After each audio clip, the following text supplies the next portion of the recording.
I think the last 10 to 20 years, I think one of the huge topics, just also based on our technology capability, has been the subject matter of big data. And I love the concept of big data, but my first statement on big data is, I'm going to give you a weird example. Many, many years ago, I was managing a startup company that produced control systems for controlling liquor in bars. Mm-hmm. Okay. And it was a real-time system where, because I don't know if you're familiar with the term shrinkage, but they say that shrinkage in a bar, which means alcohol that's poured out but not billed, is about somewhere around 38 to 40%, which is a lot of money, right? Mm. So I remember when I was, pitching this product to particular clubs and bars, they would say, "Yeah, but we have video cameras."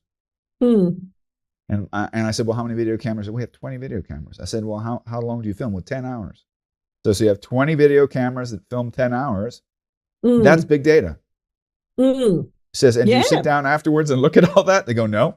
I said, "So the biggest problem with big data in our technological development is we have so much data that there's no way to crunch it. And actually, if we were to look at it as the additional app or plugin, artificial intelligence is now the thing that can make big data relevant because it does something that we can't do. We can crunch big data much faster than we can and can flag relevant things. So this would be a potential, whether it be for administrative things in governments, whether it be in construction, cross-referencing, whether it's in project management or communicating with higher ups to make quicker decisions. It gives, because what good does it do for you as an organization if you have a lot of data but you can't access it? You can't put it. I agree. We always say the difference between data and information is supposed to be intelligent. Right? Yeah.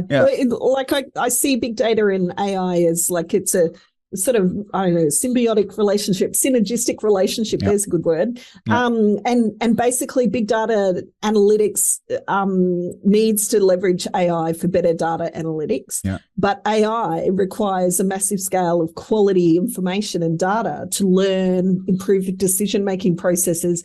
And with the ultimate aim, I guess, of hopefully of your investment in artificial intelligence is to make faster and better and data-driven decisions, and hopefully have a greater impact through the process. But I just think that the data that we have is not necessarily always held by the organization either. And this is back to your concept about marketing, for example.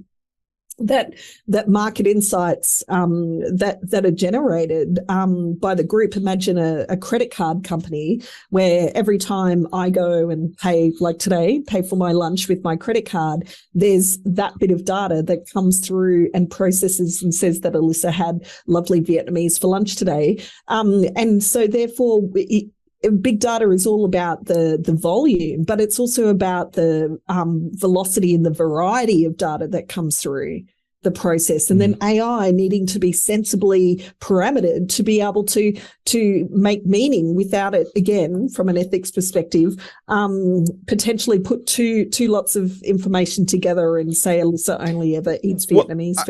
I think people who've been studying intelligence in the last decades have always kind of differentiated. Tools have, if we're going to use a simple example like MS Project or Primavera or whatever, a lot of people say, what's the value of that? Well, the value of those systems is that they're much faster than we are, right? Yeah. If your input is correct, right?